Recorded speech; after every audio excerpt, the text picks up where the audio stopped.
Heritage and Arts Commission meeting for March 25th is now called to order. Roll call. All right, I'll take the roll call. Chair Gupta, Here. Vice Chair Edamad is absent. Commissioner Fong, Here. Commissioner Feibush, Here. Commissioner Farren, Here. Commissioner Noguez. Here. Okay.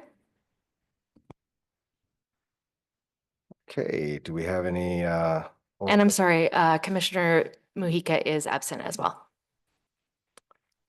are there any oral communications at this time?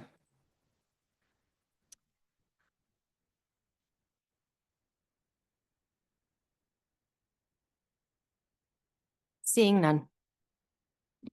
Okay, we're gonna move right along then. For the chair report, I have no chair report today. It's all going to be discussed when we go through the action items. But I do want to say that, well, I guess I do want to say that the Marin City Arts and Culture reception a couple of weeks ago was a success. And what was really nice is that the artists actually were, gave, each artist sort of spoke a little bit about their work and their kind of process and community. And I thought that was really nice. I'd like to maybe continue that for the lower gallery with the upcoming exhibits that we have. And as you can see, we have a nice group of paintings here in the lower gallery and in the foyer. And we're looking forward to the May show coming up. And with that, I'd like to get to the consent calendar. Yes, for the consent calendar, we have a backlog of minutes that I've been working on getting through. You saw my staff report. Oh my God. We're going back in time. We've got the time machine cranked up and ready to go. So for your review and approval, the minutes from 4 meetings in 2023 are enclosed: April 25th, May 4th, May 30th, and June 27th. I posted these publicly and sent them to you all on Friday. So hopefully we can just do a blanket approval of the minutes and just move them into public record. I'll take a look and email you. Okay. Okay. Sounds good. So I'll move that to the next meeting then. Well, I mean, I'm sure it's all fine. 2023 is a couple of It's a years, long time. couple of years ago, so I'm not sure if, but I'm sure it's okay. We can approve it. Let's approve it. All right, although I don't have great memory from 2023, but it didn't look like Thomas anything Jackson. we did was too outrageous. So I'm going to make the motion to accept the consent calendar for all the backlog minutes. You want a separate motion for the February meeting? No, we can do for the whole Okay, consent for calendar. the consent calendar. So I move. Second. Okay. Thank you. Moving on, we have we're going to do one discussion item prior to our action items, where we welcome Local Edition Creative to join us here. They came to us through Stephanie at Destination Tiburon, who was then forwarded to me because all public art, of course, goes through the Heritage and Arts Commission. So happy to welcome you now, and let me get the screen shared.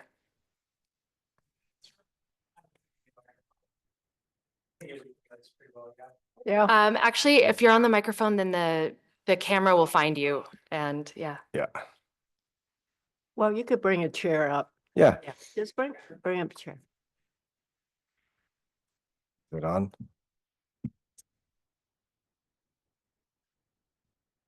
There you go. We just get this. I'm so sorry. Okay, no problem. I'd plead the fifth.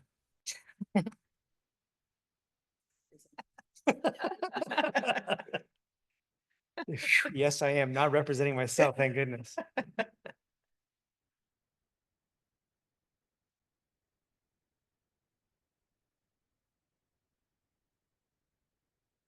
It'll take just one moment for this to come up. If you'd like to go ahead and just introduce yourself. Yeah, sure. So Terry and Sage Loring. So our company, Local Edition Creative, is an art production company. And what that means is we do curation, creative direction, management, full service stuff. We work with cities, primarily all over the Bay Area, and we have done jobs outside of the state of California as well. And our first passion probably is public arts. We think it's super important, and we think it's important for it to be everywhere. And we've worked in Santa Clara. We've got a lot of clients that are from hotels to developers to many cities, and we kind of provide a solution for the set and setting of where we work. So, you know, as we said, they're diverse cities. Santa Clara, Oakland, Walnut Creek, Mare Island, actually, we've been doing an art yard there for 5 years in a row.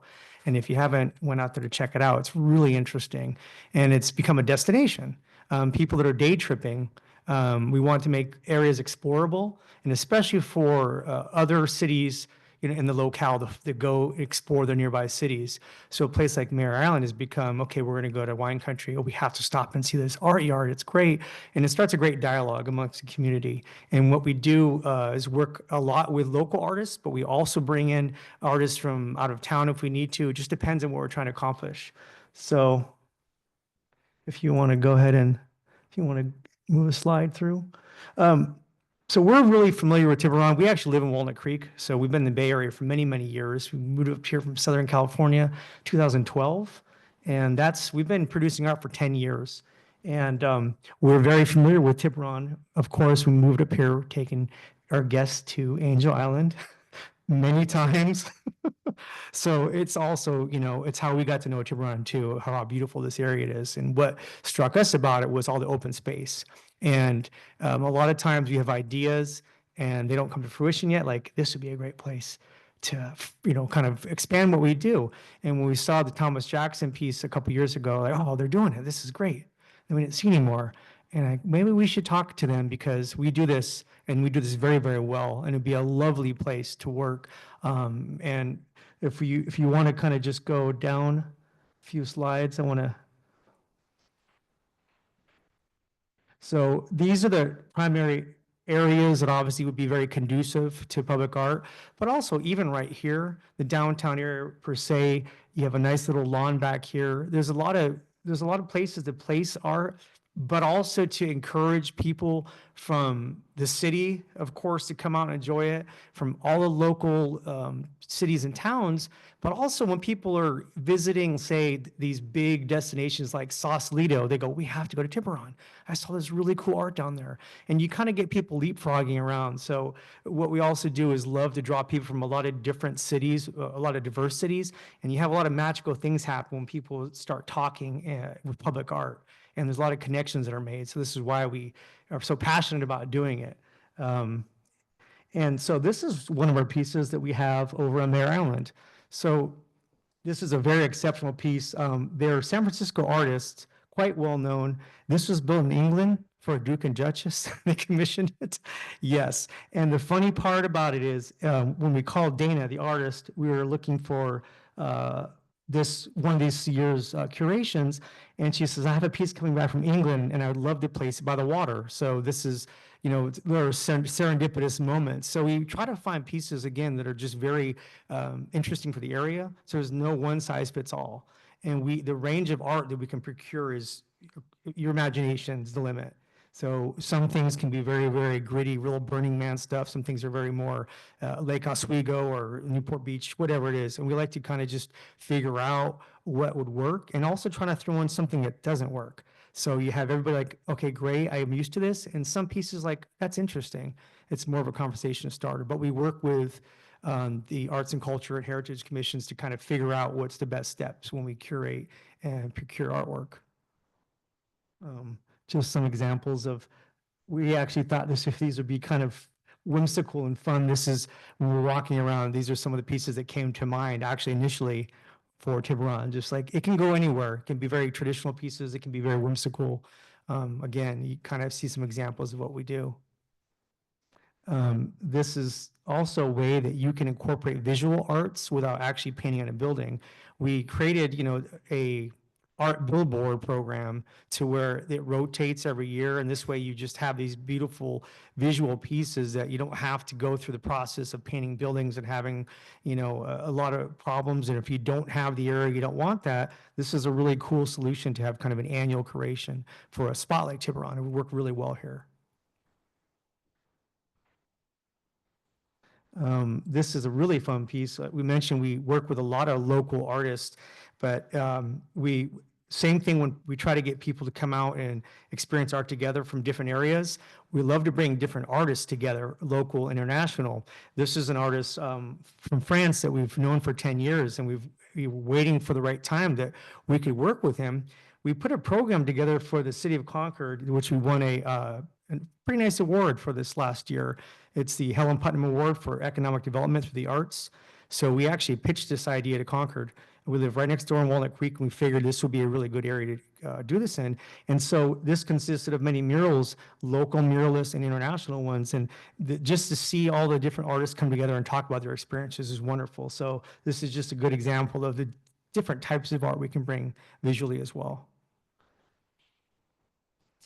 And it's not just, I mentioned, we talked about, sculptures and kind of these art billboards, but we also do experiences where we do a lot of live painting experiences. We'll bring local artists, big canvases we'll set out and have them create in front of the public, really popular.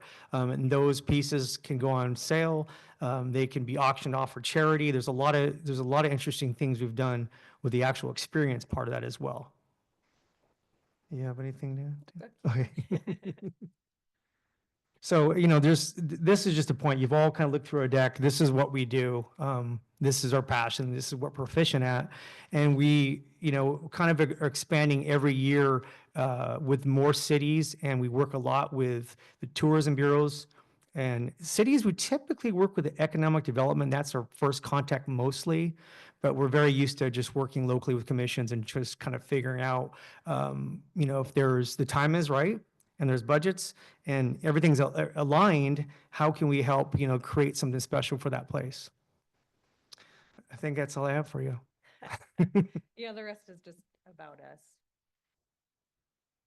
Which we can take you through if you'd like. This is from your website too, right? Yes. Yeah, Yes. I checked that out. Well, thank you for coming today and presenting. We are, of course, we have a public art program that we established a few years ago. Thomas Jackson was the first installation piece we had. It was a temporary art project, and that's really what at this time the public art program is focused on, is temporary exhibitions. There's a couple of reasons for that, but I think we wanted something that would make Tiburon a sort of an arts destination, and to be able to cycle through different projects, is a little more fun and interesting. And it's also a bit of an easier, I guess, sell to the residents as well, because once you get into issues of permanent installations, it becomes a little more difficult and more expensive. Yeah. I'm curious to see more of, and I'm sure some of the things that you showed us today were pieces in different cities, of course. You'd mentioned Santa Clara, Oakland. When you're sourcing your artists, how do you find them, or do you have that conversation with the Heritage and Arts Commissions or the Economic Development Commissions?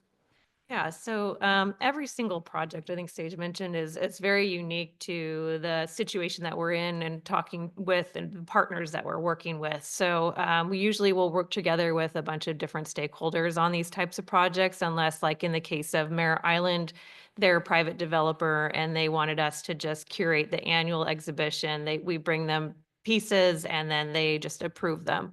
But oftentimes it's much more collaborative than that.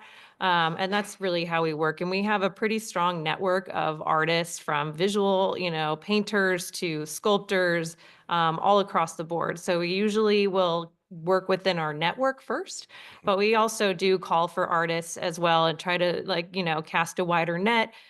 We've been bringing in more now international artists into our work. So we call ourselves Local Edition because that's kind of the core of who we are. The heart of our business is working as local as possible wherever we're at. And so we try to work, hyper locally first and then go out from there. But sometimes some areas are like, you know what, we want a big name international artist to make a huge splash, a big PR splash, and we can do that too. So it's never a one size fits all situation. For us, it really is coming in and working collaboratively with all of our partners to figure out what the best strategy is. And again, is this like a one-time thing? Is this going to be an annual exhibition? And you mentioned the sculptures are temporary, and that's pretty much how we like to work too with the temporary sculptures, because just like you said, it gets very bureaucratic when you go into the permanent installation. And then not only that, it's the maintenance issue too. So there's a long-term projection of how much is it going to cost to maintain this 10, 20 years down the road. I mean, it keeps it fresh and interesting. So yeah, that's how we work. Just a couple of questions. It's great and sounds like you do everything, which is terrific. This commission represents the public. And so do you go and like call for artists? Do you contact the public or put a note in our local newspaper saying that you're doing this project? What's the process? And also what might be the costs involved? As Terry said, it really varies. Mayor Island is actually owned by a private developer. It's went through several iterations. You probably know the story about that. Latest developers have been doing a very, very good job with that. In that case, it's all on us. It's incumbent upon us to shortlist what art we think is great out there. And it's been successful because the public comes out. Even the city has been rave reviews. So we're very good at this. And, typically if you ask an expert to do an expert's job, they'll actually deliver results. So we do like to kind of have set the stage and suggest these are some things as a preliminary step. But Terry mentioned call for artists. There's two reasons for that. That way, as far as the visibility or the perception, few people feel like they're getting a shot. If you're an artist, there's a chance for them to apply. It also helps us see who else is out there. Sometimes there's new artists you discover. We like to bring in people that haven't exhibited before in many places that have great artwork. And also for the public, it's the same thing. It's a different situation in every city of how that works. Sometimes there's a public notice that these are the proposed pieces. But as you all well know, the more the cooks are in the kitchen, the longer it takes to bake anything. So we try to be real expeditious. We want to be real strategic about this. If you open it up to too many opinions, nothing will ever get done. And it's public art, and the way around that is it's temporary. But we feel like if you kind of have a little bit of a variance of the type of artwork, that satisfies people pretty well. You think about a mural walk, and we've put together, just over the years, hundreds of mural projects. In a city, if you put together a matrix, kind of a amalgamation of different styles, people will go, oh, I hate that. Oh, I love that. Then they're okay. They realize it's public art and it's for everybody. So the way that we curate is the same way. Let's just kind of have a variance of different things. And again, if this is going to be an annual thing, sometimes we have pieces out for 2 years. That also is negotiated about, pricing, because we can get pieces for several years.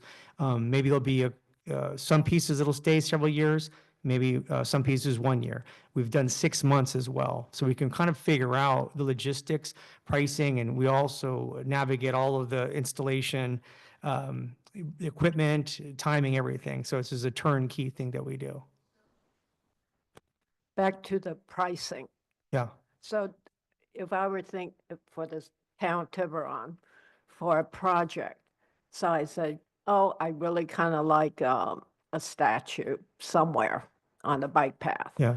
So do we contact you 6 months in advance, however it is, and what's the cost involved? So typically, art can range across the board. The prices we come up with usually for this kind of thing is between $5,000 and $10,000 per piece, depending on a lot of things about the piece. We have it's the size and scale of it. There might be more logistics. Is it coming from afar? So those pieces will typically be reserved for the $10,000 range. but for us, we want to be fair for the artist. You know, it's a lot of work for them to be able to put this out, but we have these relationships. Sometimes they really want to work with us and they would like to debut a piece, and we'll figure out something that'll make, you know, basically across the board, how it's mutually beneficial for everybody. We have a certain budget. Typically, we have most cities, $100,000 budgets, and our cost is about 30 to 40% of that, all the management costs. Again, we have our staff. We actually will come out if there's a problem with the artwork, we'll get it fixed. Something happens. If the signage is damaged or something, whatever the case is, we maintain all this as well throughout the whole year. So, but the average price, 5 to 10, it just depends. Again, we would try to get more if there was a budget, say, of $60,000 for the artwork. We would try to get 6, 7, 8 pieces, as many as we can that's reasonable for that price. With your price includes all installation.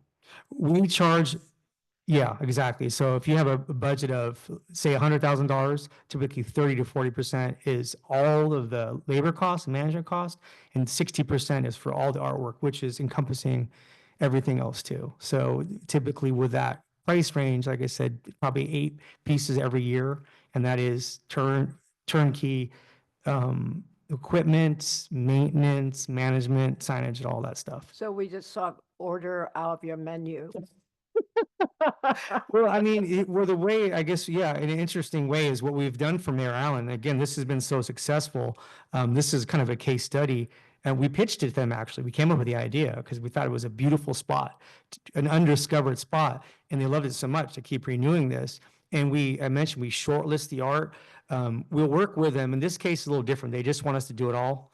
But I'm sure you all would probably want to be involved. We would figure out collectively if you have ideas like, hey, can you find this type of artwork, or do you know anybody? We'll definitely go kind of source it, but we might already have pieces available that we can just right off the hand, we know these 15 pieces are available.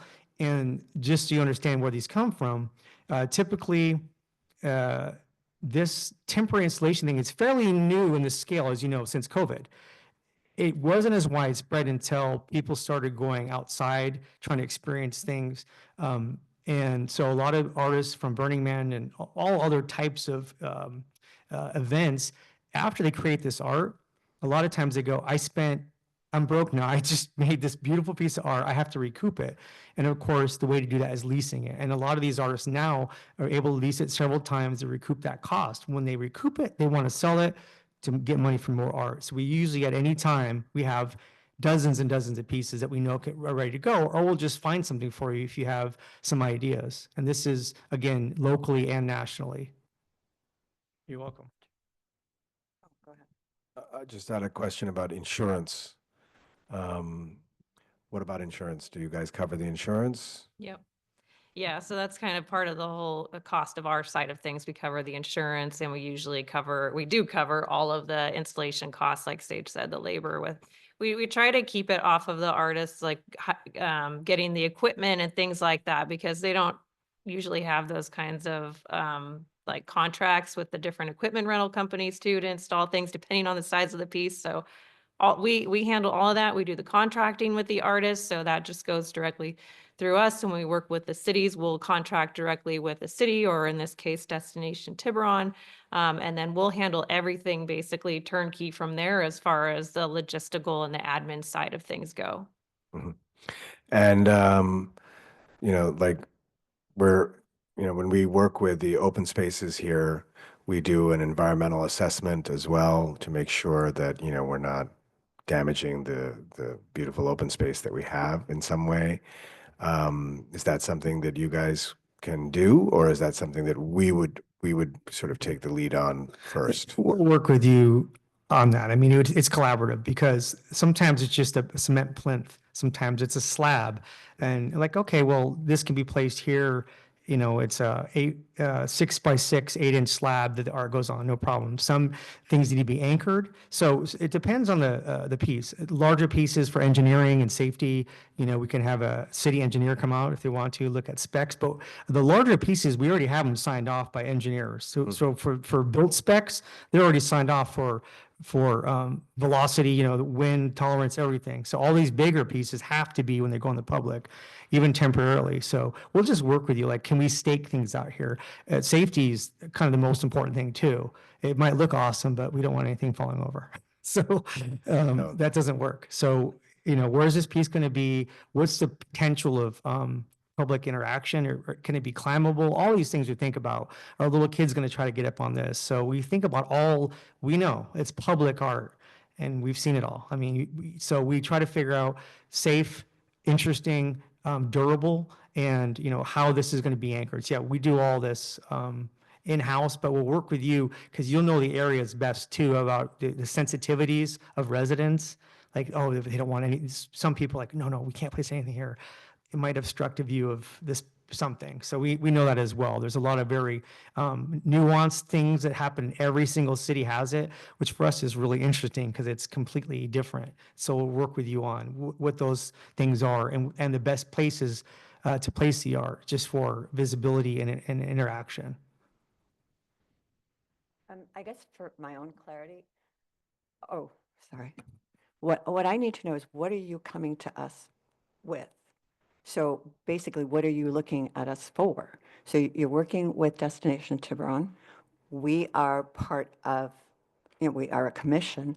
We are responsible to the people of this town. We have a fiduciary responsibility to them. So what I'm trying to figure out is, we've seen your presentation. We know what you do. What is it you want from us? And how does that interface with Destination Tiburon? Is this the question?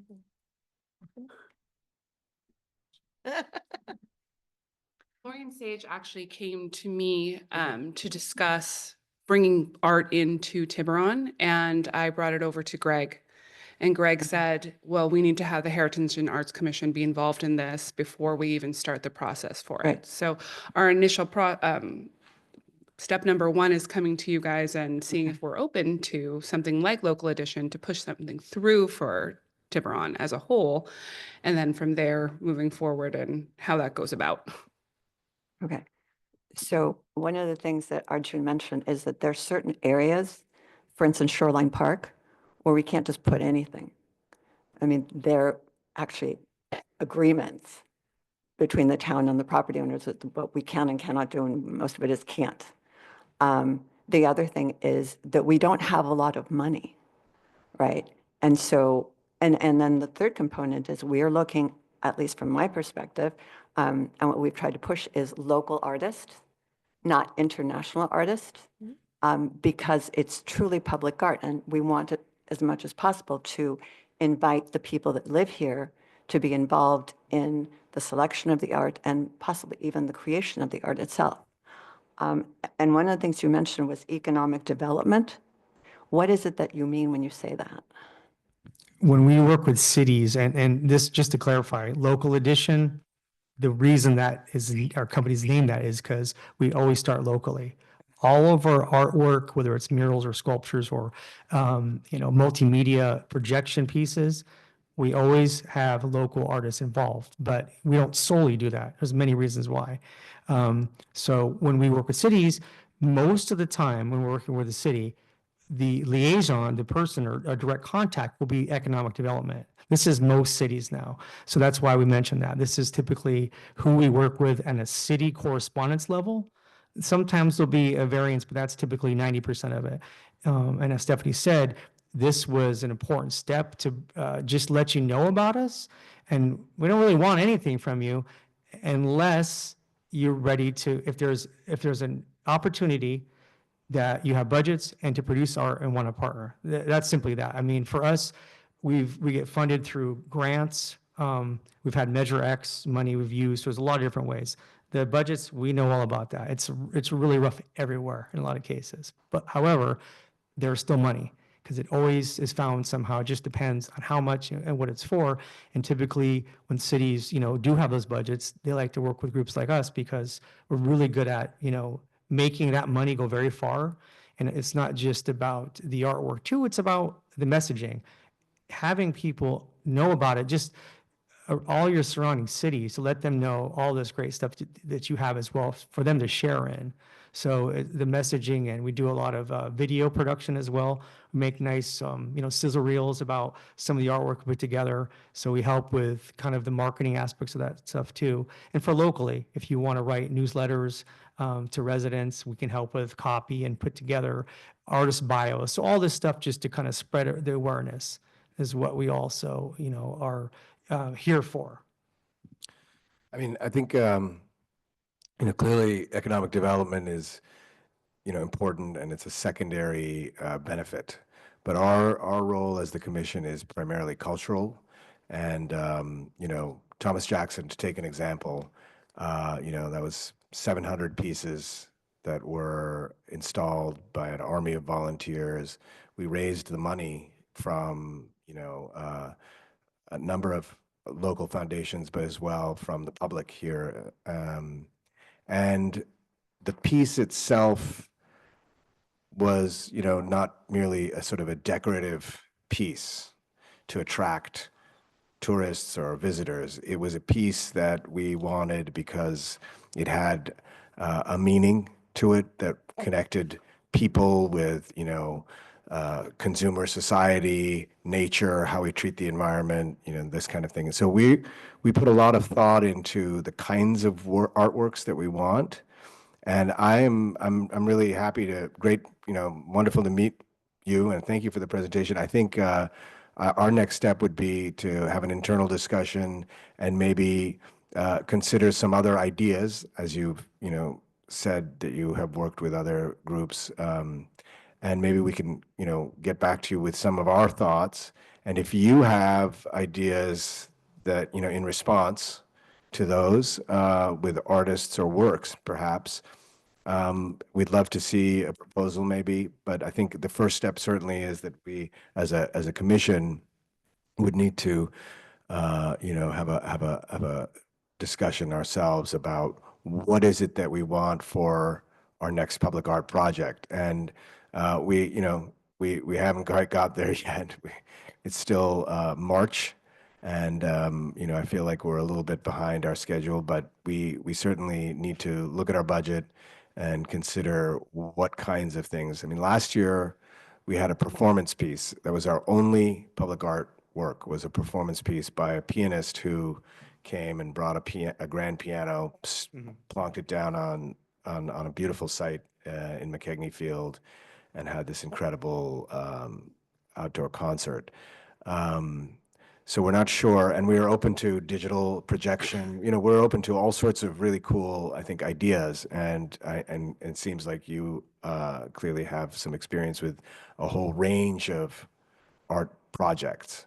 So, I mean, I think it's a great idea. I love the idea of a turnkey.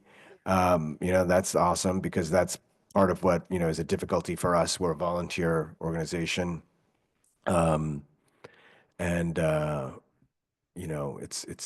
It's tough, time-consuming work to bring a really cool project to the town.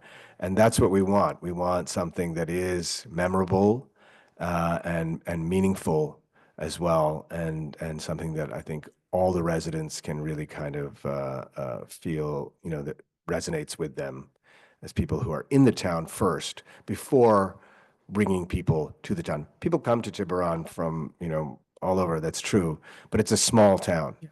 It's a tiny, tiny town, and it's a peninsula. So in some ways we are, naturally protected from being overrun. I mean, there's only like 2 roads in and out, and then there's the ferry. But thank you so much for coming, and we really appreciate it. I will follow up with you also, and I'd love to see some site-specific works that you've done elsewhere. Yeah. I mean, I think your website is great. Some really cool range of colorful, fun, whimsical, and interesting pieces. But I'd really like to see just get into a little more granular detail about, what are the site-specific works that you've done for different towns and cities That's always interesting to us. You know, we look to Mill Valley for ideas sometimes also, and we'd love to see, you know, some of the other works that you've done as well. Yeah, absolutely. Oh, Oh, I was just going to mention, I don't know if you've had a chance to go on the old rail trail, the bike trail, Mhm. and seeing the Portuguese mural. That was the first public art really installation that we did. And that was to honor the history and the contributions of the Azorean immigrants that came to this area in the 1800s. And the tie there was that every single of the three existing public schools, those were once run by Azorean immigrants. yeah. And so the mural is actually a contemporary painting that is a rendering from a photograph of what the Del Mar School used to look like when it was a dairy. So that kind of a project brought so much interest, and it brought students in who were taught about the history of the migration. It brought money from the town, because people that live here and work here wanted to contribute to that. So those are the kinds of projects that we like to do that are more local and are cultural as well as artistic. And so when you've got something like that, people here are going to step up and support it and fund it. Yeah. I'll add that it also brought the president of Portugal. Oh. International. It was international exposure.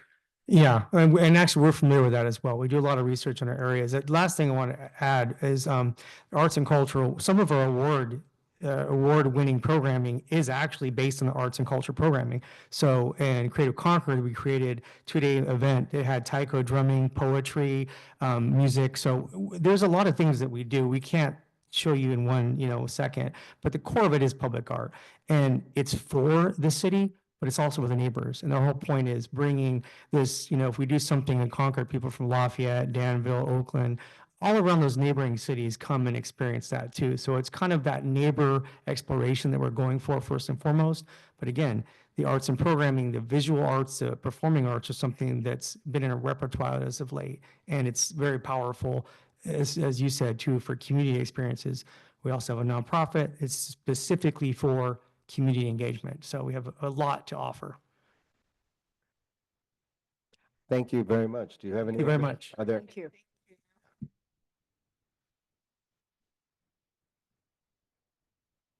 Okay. We're going to move on to our action items. All right, so action item number 1 is just a minor alteration to the lower exhibit, lower gallery. At the last meeting, we had approved Cedars of Marin to be October, November, and December until we close. And the Landmarks has requested that they come in at the beginning of December, so they have those 2 weeks in December plus all of January. So, of course, I can't make that broad approval without you guys, so that's the backstory on that. So that means that the Cedars would come For 2 months, October and November.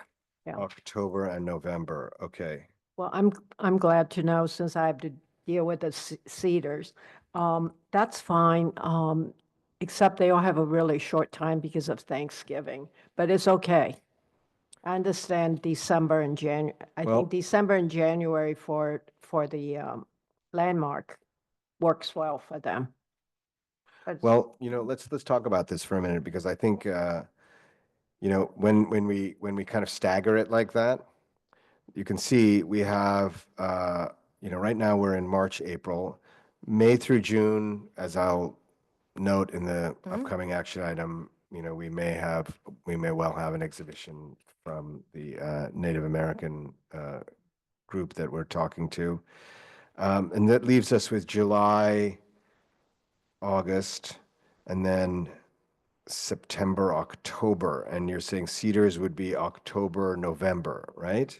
So there's a little bit of a shortfall there in September. Now, one thing we could do, since you mentioned that Thanksgiving is, kind of a lost week there, as we could go from, September to December potentially. I can ask when we mean, talk about I don't- the what- curator liked October, and that was it. The other alternative is just to have the 2.5 months for that July. For the July, yeah. In September, because a lot of people are away in August and all of this. Good But it's point. flexible. I mean, but it's good to know. I'll contact them and we'll just Yeah. figure out something. But we'll work with landmarks, of course. Yeah. And, that's fine. I think the change is fine. It's just a matter of how do we wrangle that kind of, Would you like to make a motion approving that landmarks can start December 1st? I can do that. It's fine. I move that for the scheduling to allow Landmark to start, I guess, December 1st or 2nd, depending on when, I don't know your office hours for the holiday, for their annual show. I second. Okay. And is there any public comment? I'm seeing none.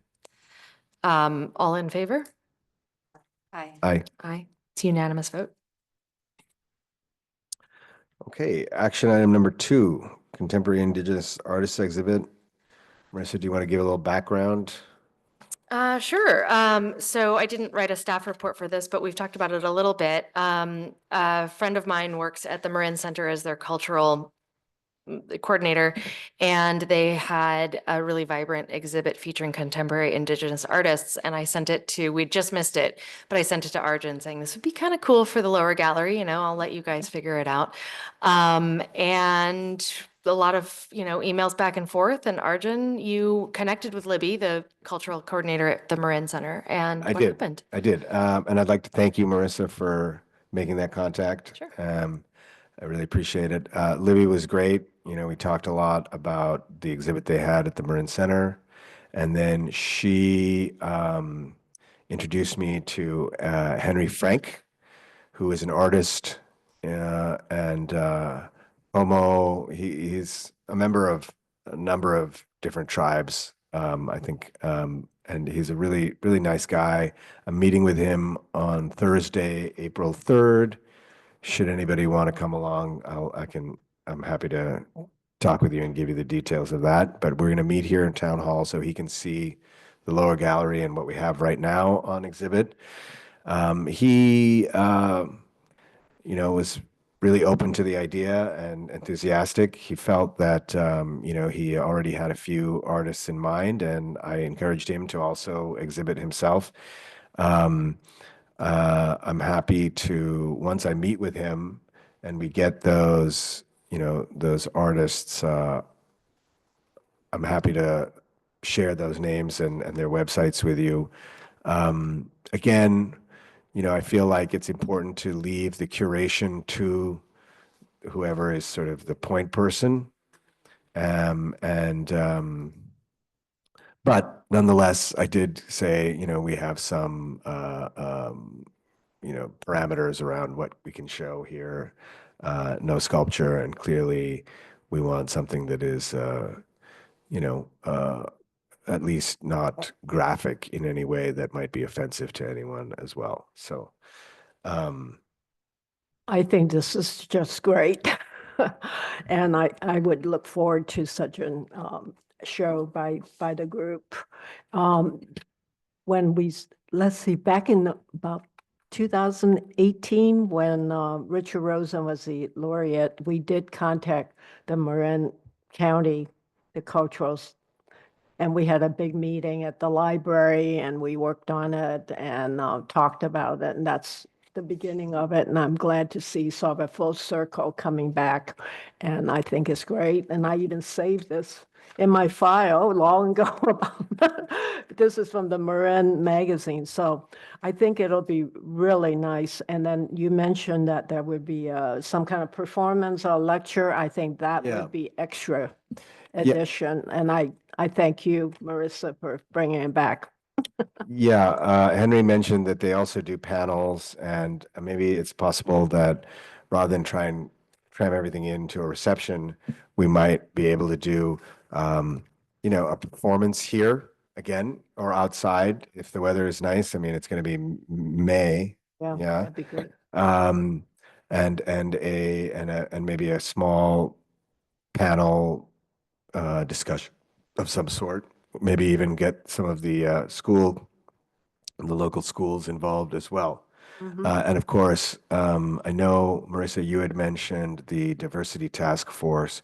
Would you like to kind of talk a little bit about that conversation that you had with them? Sure, of course. So at last week's council meeting, or at the DITF meeting, they put out a call for proposals for events that they can sponsor or participate in or collaborate on between now and the end of the fiscal year, so June 30th. And we put a call out in, the Tiburon Talk newsletter and the Instagram and everything.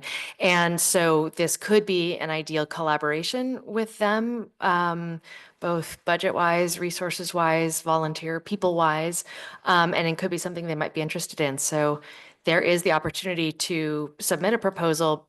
I think the deadline's April 2nd. If you want to submit a proposal to Lee to create this event, it would be, the event idea, the vision, the date, a budget, a rough budget, and then, of course, the benefit to the town and how it would fit in with the town's event schedule. But I think they would be potentially open to hearing about this. Well, I'd be happy to drop a proposal, and my first thought is that maybe the collaboration would kind of rest more on an event like the performance, perhaps, and the lecture series, and maybe have some refreshments and snacks as well at that event. Also, And some something art, like that. art and crafts. That would be things. great. Yeah, I mean, Okay. I'll run it by Henry Frank, and I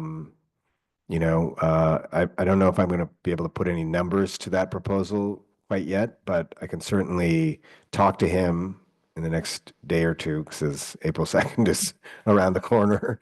I can also guide you with numbers based on if you thought an event would take on a similar format to what we've done with the AAPI or, Nowruz or Diwali, maybe not quite to that extent. Not so but- big. Maybe Not so big, but I do have some rough numbers, what it takes to produce, even just a fun little cultural event here at Zelinsky Park. That's what I was I'd be thinking. glad to share that with you. Yeah, something right here in Zelinsky Park Yeah. that people can then also see the show that's on exhibit as well. And this has to be done by June 30th or the grant. So Yeah, maybe. the event has to be completed by June 30th, but this So- could be a great open door to future partnerships, especially as you explore the lower gallery and what you can do with it. So maybe, might be, since May has the Asian American Pacific Islander Festival, do it in June, maybe just right after school is out. Do it. Yeah, I think we could do that, and I think the average is between 8 to 15,000. Is that about right? Let's shoot for 10 or 12. So the action item, there's two-part. The first part is to consider approval of hosting an exhibit featuring local contemporary Indigenous artists in the lower gallery. And it sounds like May, June is the date you'd like to consider. And then the second part is consider hosting a larger scale educational event featuring artist panel discussion, food and art demonstrations, dance, and more. So for the first part, is there a motion to approve this? Is there a second? Second. Is there any public comment? I'm seeing none. I'll take a roll call vote. Commissioner Feibush, Yes. Commissioner Noguez, Yes. Chair Gupta. Yes. Okay, so moved.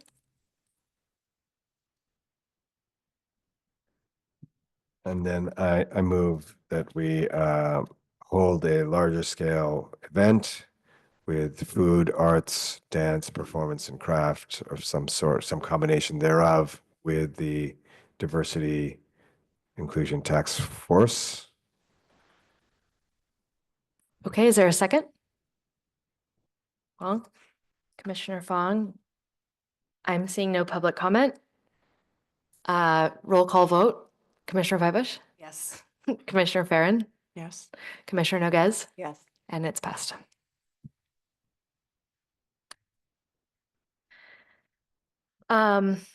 Next up, artist exhibitions. Earth Day Day. celebration? Oh, I'm sorry, Earth Day celebration. My notes are covering all my agenda items.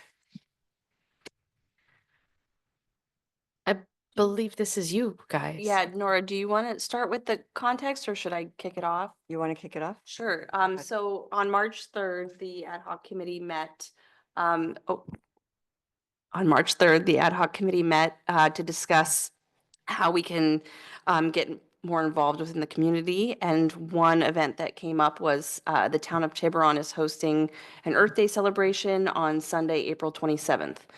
So one of the ideas we had, and the event elements included an earth walk down to the pier.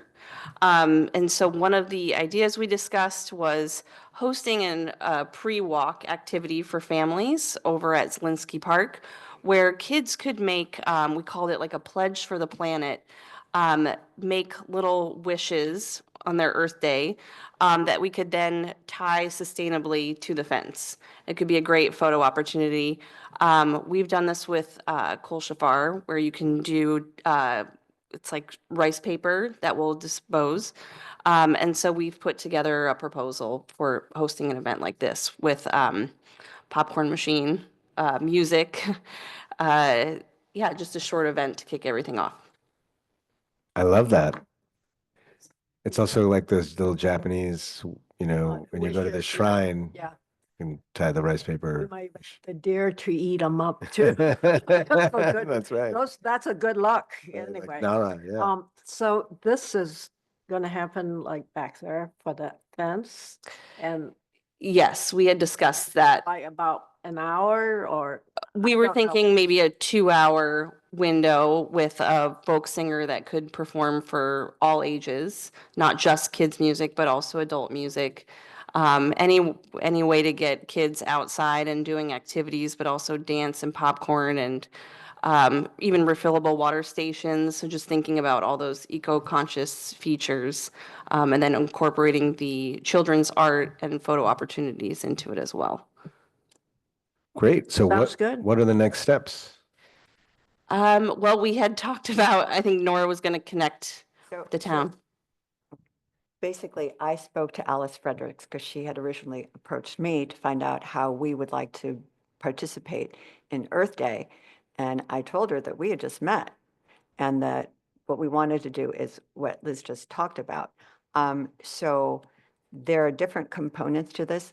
What their original plan was, and when I say there, Alice has been working with Jessica from the ranch. So their proposal is to do a walk from Zelinsky Park over to the, to where the ferries come in and possibly do like a tree there of intentions. I'm not sure exactly what they're going to call it, but essentially there's a symbolism to the tree. And that's one of the things they're exploring is how to do that. But we said that we were very clear that what we want to do was these pledges for the planet so that we would be able to hopefully involve a lot of young people and get them to do something positive, right? So it's like, I'm going to recycle or I'm going to use personal things. Mhm.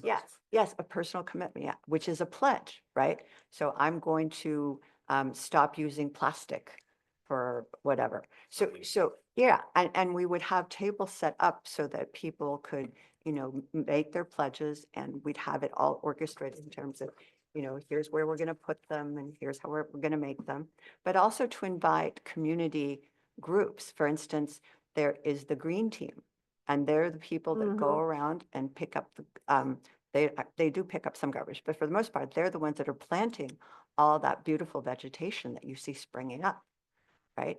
And so to integrate with them as well as to work with the schools to get the word out for the kids, as well as with maybe Rotary. I know that Rotary does want to be very involved. I mean, I know because I'm president of one of the Rotaries, and I know that the other Rotary has the popcorn machine, which they always pull out Yes. at every event. So I know that they would want to be part of that. I know also that the landscape architect who did the landscaping for He the, was- he would like to be involved as well. So there are all kinds of different people and entities in the town that we want to draw upon to be part of this. Because from my perspective, and I think we all agree, is that as much as we can involve the town in the activities that are here, especially something as, important as the environment, right? That it's a wonderful way to educate the community about the services that are out there. So for instance, if I was thinking about getting one of the master gardeners who also lives here to talk about indigenous, plants and non-indigenous and the difference and why we shouldn't be planting these and why we should be planting the other. So it's a great opportunity for an information and a learning session. Plantings, even maybe the landscape architect could talk about, what plantings take less water. And Exactly. are sustainable Right. for Mhm. This area and Right. our gardens and things. Exactly. Wow. So when you ask for next steps, I was going to contact all of these people and ask them how much they want to be involved Sure. and how they can be involved. But I mean, we're really thinking about a 2-hour thing from like 10 to noon. What is that day? It's a Sunday. Sunday, and what is happening at the tree on the Shoreline Park? What, Well, is there that- something going on There's going to be something because they're going to walk from Zelinsky, at noon? probably at noon, yeah. And then go over to the ferry. But Okay. that has not been fleshed out yet, so I don't want to say anything because Okay, I They're just not wonder, Your departure time is maybe. could start here, yeah, the but it start would and then start go here, over so there. around Yeah. 10 o'clock, right? Yeah, the only thing I want to be careful as we're doing all of this is that we need to watch our own recycling, like all these pledges with the paper, make sure the paper are recyclable. Well- And who's going to clean up the Bio- fence bio- after, yeah, bio. Yes. So the approved event is from 10 to 1. Right. Oh, So 10 it to starts 1. here at 10, and then I think the trees they were talking about were the ones at Fountain Plaza. Yeah, but they right? also talked about walking over to where the, Shoreline. the- Park? Oh, right. to the The ferry. Shoreline Ferry Park, is dock. that it? It's also, so you're all aware, it's opening day on the Bay. Oh, That's a yeah. Oh, big wow. deal for, That's right. the for sale. Tiburon, et cetera. And we also have the real Earth Day is the 22nd. 22nd. So the schools would be Week before. celebrating it then. So we just have to be aware of that. Yeah, the only thing is, we didn't set the date. Right. But And this is a it- secondary. The weekend prior is Easter, and so it was, and Nowruz, which is the 19th. So clearly put the word out for our, Oh, event that we're doing. Absolutely, because this is sort of, it started with them and we just sort of, Mhm. piggybacked onto it.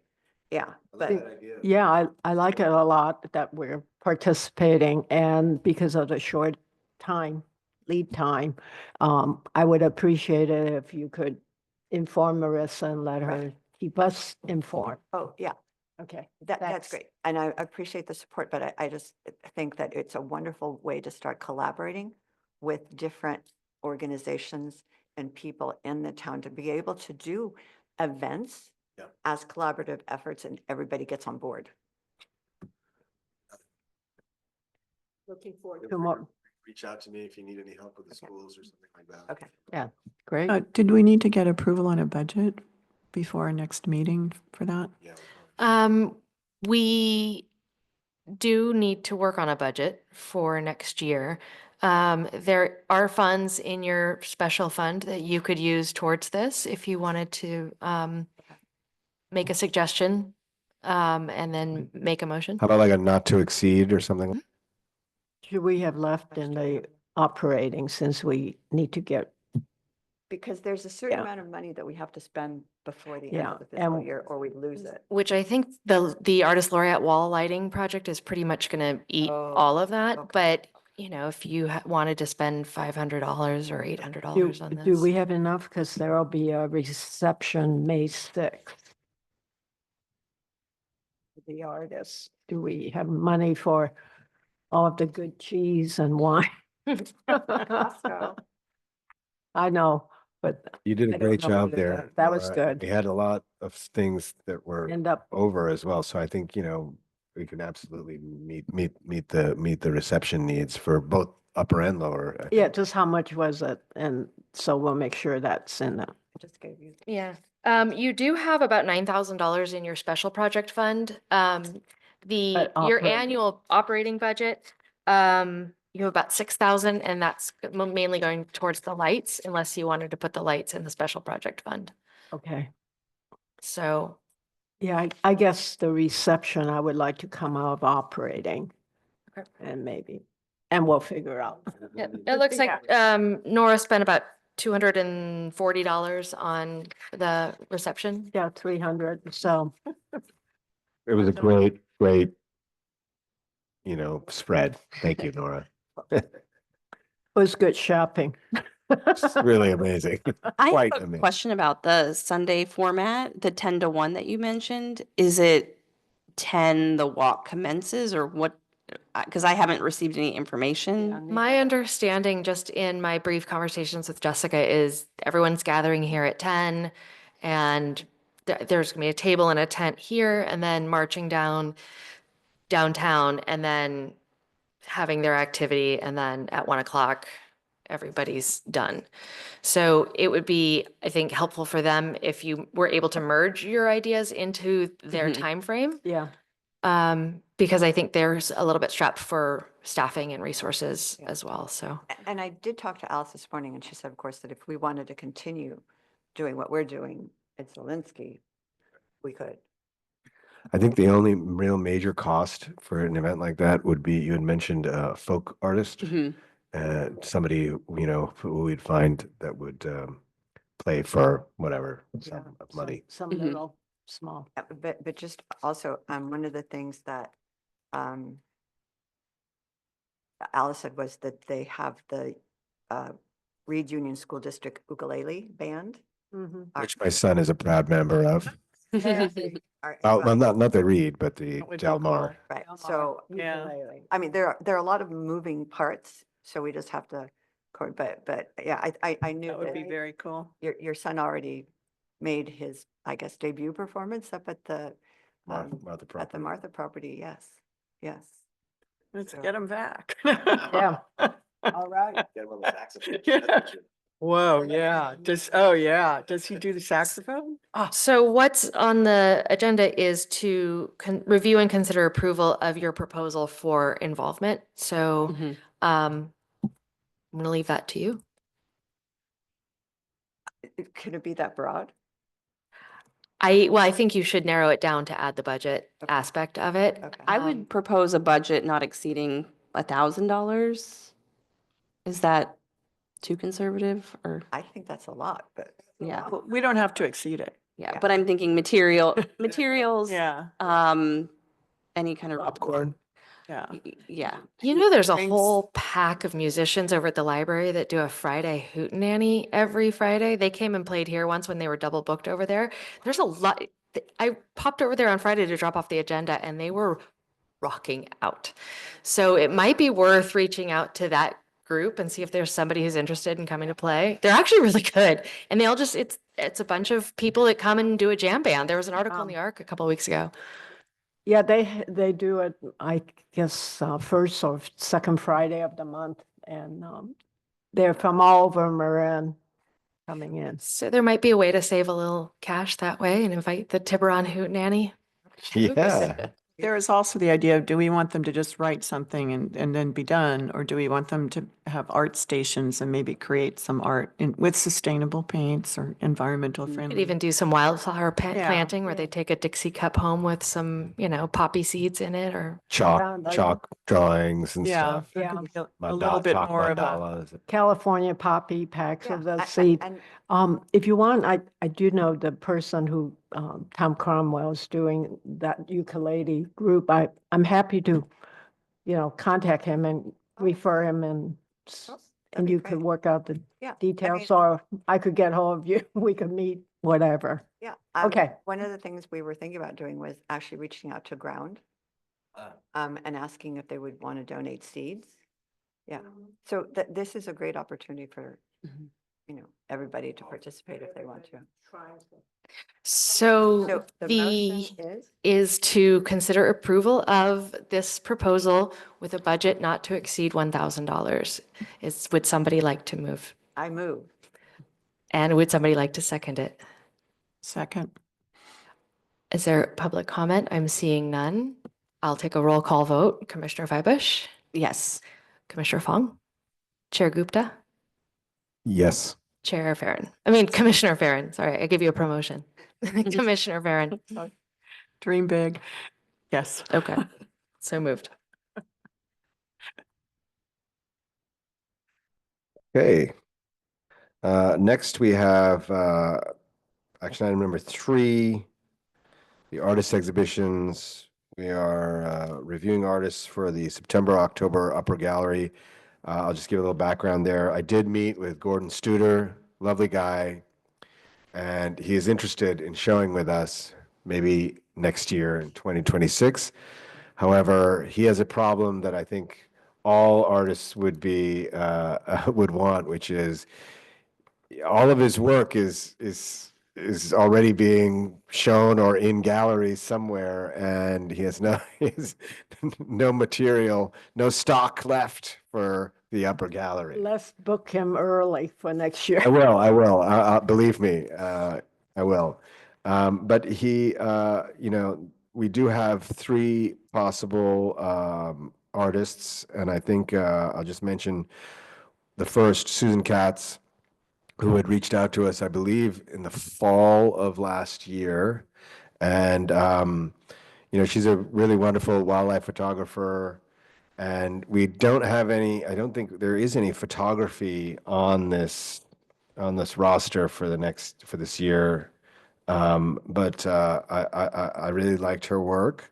There's also Sharon Pastor, who I have not spoken with, but Gordon Studer recommended her.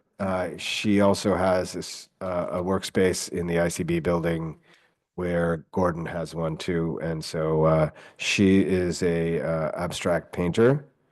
And then there's Carla Roth, who is a plein air landscape painter. And I believe that was Jale, I think. No, I put her on the list. I reached out to Kim Armstrong, who we had talked about, Tiburon painter, and she's unavailable. So she suggested Carla. And looking at her stuff, I thought it was an interesting Yeah. diversion from abstract. Sure. So why don't we take a look at, Well, we'll start with Susan because she's first on the list. okay. So we looked at her work last year. Let me turn off lights. She's also an illustrator of children's books, which actually might almost be as interesting, I think, as wildlife photography. Pardon? Oh, maybe she could include both for the exhibition. So, and then Sharon Pastor, who was recommended by Gordon. Well, let's get some art up here.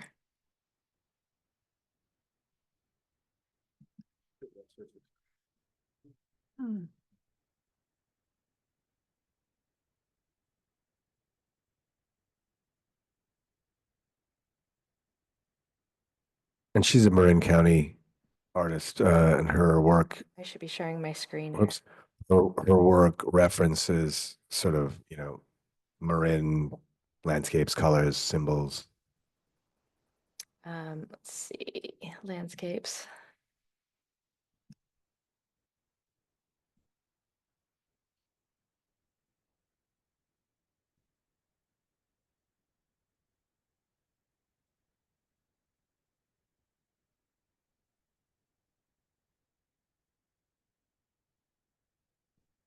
And then Carla Roth here.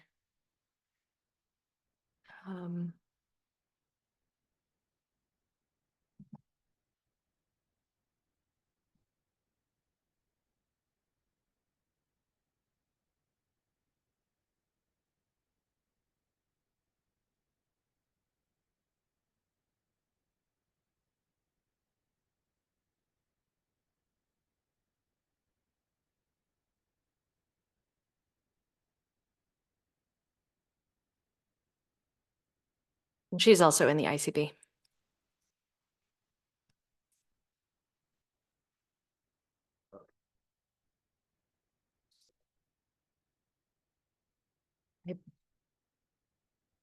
I am not sure. It looks like Cavallo Point to me. Some of the houses there. Yeah. Presidio.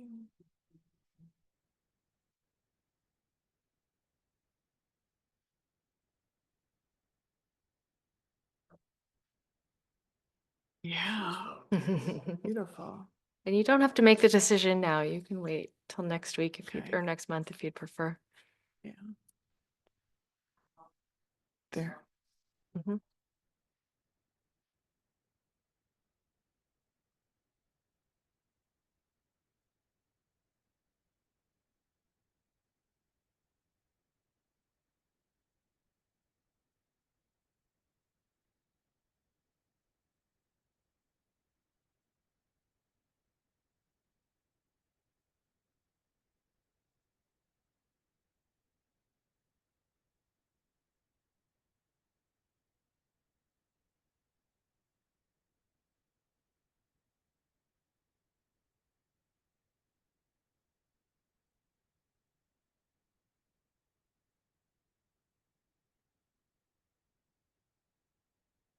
There's 100 more, but I think we can up there.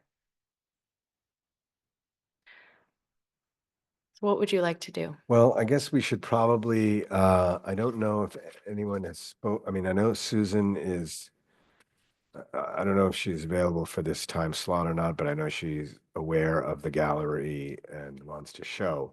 The question is, what about Sharon and Carla?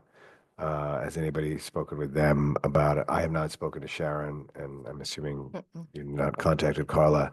And I can certainly, contact them and ask them if that's something that might be of interest to them, that we're considering them, and that, if it's something that they'd be interested in, here are the dates. And then once we get sort of responses from everybody, all three artists, we can then, have another meeting and decide what we want to do. Does that sound right? That's a great idea. Yeah, I think. it's a Find out great what's available. idea. I mean, because if they're not available, then We it's can't. kind of a moot point. Exactly. Okay, so So would you like to make a motion that we take the next few weeks to reach out to these artists, check their availability, and then we can consider them at the next meeting? so moved. Second. I'm seeing no public comment, so I'll take a roll call vote. Commissioner Fivish, Yes. Commissioner Fong, Commissioner Farren. Yes. All right, so moved. And could I ask a question of Marissa? I Mhm. just want to report to everyone for the May 1st exhibition. Mr. John can do the hang date at April 30th on Wednesday, Okay. and he will remove it. Is it okay on Friday, June 27th? Although the show goes to June 30th.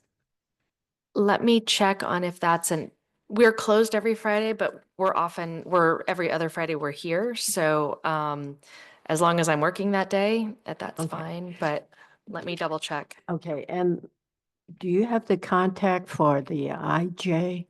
Because we've already set up the info. You could just Okay. email to me Yeah, I will. and I'll give it to the artist. Thank you. I'll get back to you tomorrow about June 27th. Yeah, All right, the next item, and I do have a staff report, which I can. The Heritage and Arts Commission recognizes the need to reinstate the Artist Information Forum to better organize and promote local exhibitions, as well as review proposals from artists interested in exhibiting at the town hall. While this forum was utilized effectively in the past, it has fallen out of regular use in recent months.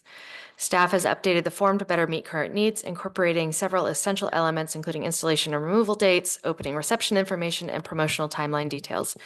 These improvements will ensure better coordination between artists, commissioners, and staff while providing a more structured approach to exhibition management.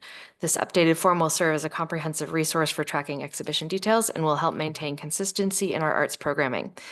Staff requests that the commission provide feedback on the form itself and consider approval of implementation for upcoming gallery exhibitions at the Tiburon Town Hall. And so you all have the information form. This I found in the files dating back to 2019. I've cleaned it up a little bit and put it on our current template. And I have changed virtually nothing except added what their mediums and size of pieces, website and Instagram information, added a space for them to include an artist statement, and date preferences, which are not guaranteed to be available. And then, of course, a space for me/us to take notes about when they will be participating. So, does anyone have any comments on this form? Well, some of it, I guess I was ahead of you. I think the info is very important.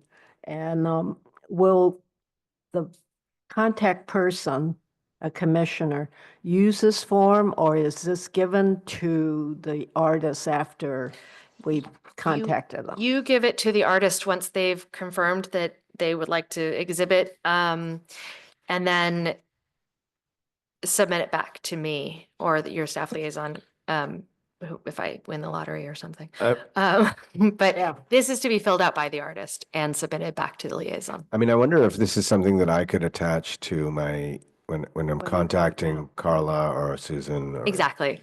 Yeah, that'd be great. And it also gives an opportunity, if we do have multiple submissions for one exhibition period, then as a commission, you can review these applications with their websites and their, whatever, however they want to submit their work samples.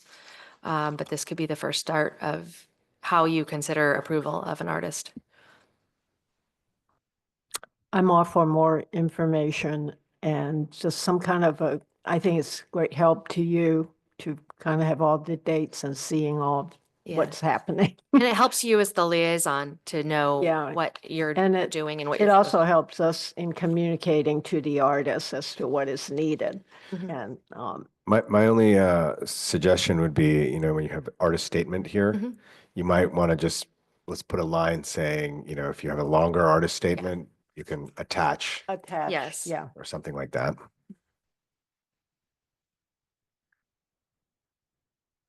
And maybe also include a bullet point about text panels. Text panels, like, Mhm. that go with The the labels. different Oh, text yeah. labels. Mhm. Labels. Oh, Labels we call. Labels and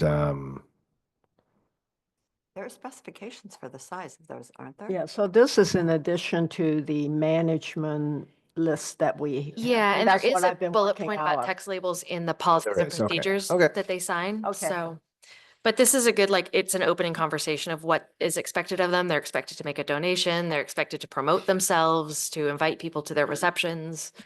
And I think that conversation about self-promotion is really important, I've noticed. Yeah. So, nice job, Marissa. Thank you. hey, thanks. Thanks. You're welcome. Very good. Would somebody like to make a motion to approve putting this into process? So moved. Okay. I second. I am seeing no public comment, so I will put it to a roll call vote. Commissioner Bush, Yes. Commissioner Farren, Yes. Commissioner Noguez. Yes. Okay, unanimous.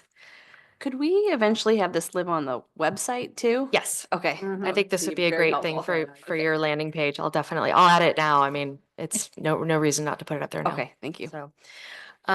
So the next thing is a discussion item. I don't know if you want to put this off to another meeting or. Well, I just want to make one comment, and that is that I did have a discussion with Commissioner Edemad. And I don't know if you all recall, Liz, you probably don't because you weren't here, but in 2022 or 2022, I think there was a list from the Public Arts Selection Panel of artists. And among those names was Scott Froschauer, who did the Start Art pins that we have. And I would like to contact Mr. Froschauer and see what he's up to and what he's got going on, because he's the guy who does these wonderful, he does a lot of interesting things. Some are larger scale, conceptual installation pieces, but he also has this sort of combination of whimsical, but also kind of thought-provoking and very attractive signage made with enamel paints and metal, and they're kind of curious and interesting. And I thought, Tiburon and downtown. I mean, we have a linear shot all the way from, back by Strawberry all the way down here. I mean, I'm not saying we should use the entire route, but, you could certainly see these signs in downtown or in different spots that We would could, be we could have those Burma shaped signs. kind of interesting. No, but Scott is is very notable for, very talented and is on the communicative art, how Yeah. you react. So that, like the pin is a stop sign, but it says start. And Right. it There's some of includes his art, work so up on I the think it's screen. really great. Oh, yeah. Yeah. Some of his work right there. Thank you. Yeah, thank you. Let's just go through some of those cool Yeah, and signs. it's okay, Chair, as far as making sort suggestions. Yeah, there's the start instead of stop. Yeah. The reflective, With the surface sky, there. yeah. That's kind of cool. Yeah. There's some humor to it. Yeah. which I It's like. really- yeah. We all need a little more humor. So like Right? a little irony Yeah. in that. Yeah, those are fun. Those are fun. I- I would just say that that's the kind of thing that either people are going to really like or they're really going to not like. And think of it as just pollution. It's like we have a beautiful environment. Why do we want to put all these signs up? Well, I'm not saying put I'm about a to say- 100 signs up. I'm saying, No, It's not a sign, I it could be understand, art. but I'm Yeah. just saying we might It get could some be. push. what you well, call movable that's murals. okay. Um, We're not, Since there's a discussion also from that Sure. PASP long ago, I'd like you to contact Elizabeth Turk. Oh, She Yeah. does things with environmental, and Mm. she Right. is a MacArthur Fellow, wow. featured in New York Times Times, a yes. couple of years ago. And the one that she proposed at that time was some kind of sort of like standing sculpture with sounds of birds when Oh, you the walk audio- by. the audio Yeah, piece. Yeah, some audio kind of, piece, yeah. and Okay. if some way we could figure out it's only like on a sensor, so it's not noise all the time. That when you walk by and you get an experience. But if you could I would. check her, I think let's start the conversations with both these artists and see what happens, because, either way, if we can get one of them this year, that'd be great. And then maybe if the future, another one. Very cool. On the issue of Elizabeth Turk, one of the things I think was part of the article that was featured in the New York Times was a project that she did with people, I think there were elderly people or Yeah, more, she's, yeah, holding parasols or umbrellas. And so it was taken from above, whether they used a drone to do it or whatever, but it was essentially people involved in the art themselves. Oh, wow, that's cool. Yeah. That's what I Yeah. call engagement. Yes. And she also, when she made her presentation to us a while ago, I believe it was Shalom Marcus that might have been here and talked about possibly doing dance in conjunction with the art itself. The sounds, the sound, right, and the environment, and doing dance as a backdrop to that. Oh, wow. Yeah.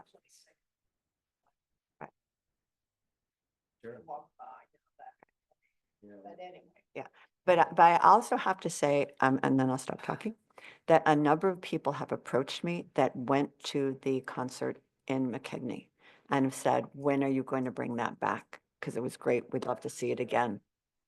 So. I'll just- Same with Thomas Jackson. I've been asked when we're going to bring him back. By strangers, yeah, by Okay. people I don't know. They loved it. Yeah.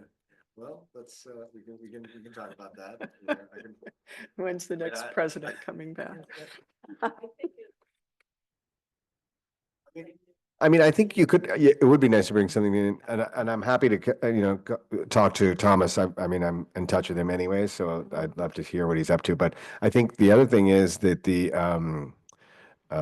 what's it called? The pianist, Hunter Nowak, I mean, that's a turnkey, project. I mean, I don't see why we couldn't have him come back, if he's into it, why not? I mean, More than one. one project going. Yeah, Yeah, going. absolutely. So let's do that. Let's talk to him for 2026 maybe, or, yeah, Because he does this all the time. right. And he's Yeah. got it down to a science. And so it could be an annual thing that people look forward to. Yeah. Sure. And we know what works now. Yeah. And people know what to expect. Okay, great. Excellent. Well, then I will give you the count, then I guess let's come back next month with more information about Scott and Elizabeth and Thomas and Hunter, and we can make a decision then or keep talking Keep the about it. conversation going. Yeah, absolutely. Yeah, you have $54,000 in your public art fund, so there's room to play with. All 50 right. of that came from the Tiburon Town Council, and then Right. the other 4 is your own fundraising, so Great. that makes Victoria happy. All right, so moving on, upcoming calendar dates, our next regular meeting is Tuesday, April 22nd at 5:30 PM. And then on Tuesday, May 6th, from 6 to 8 is Yuan Zhang's opening reception. So that's going to be exciting. I'm It's gonna be excited to see great, his work. yeah. And then upcoming concerts at Old St. Hilary's on Sunday, April 13th is Arcostrum. It's 2 Chinese men. One plays a traditional guitar and one plays a traditional Chinese guitar. So apparently they're very dynamic, very cool. And then Sunday, May 4th is, of course, the famous Musée, the women's choral group. So Love to see that. those. Yeah, but there's one at 4, one at 1 and one at 4. Wow. All right, well, thank you all. And with that, we are adjourned. At 6:55 PM. Thank you. Thank you.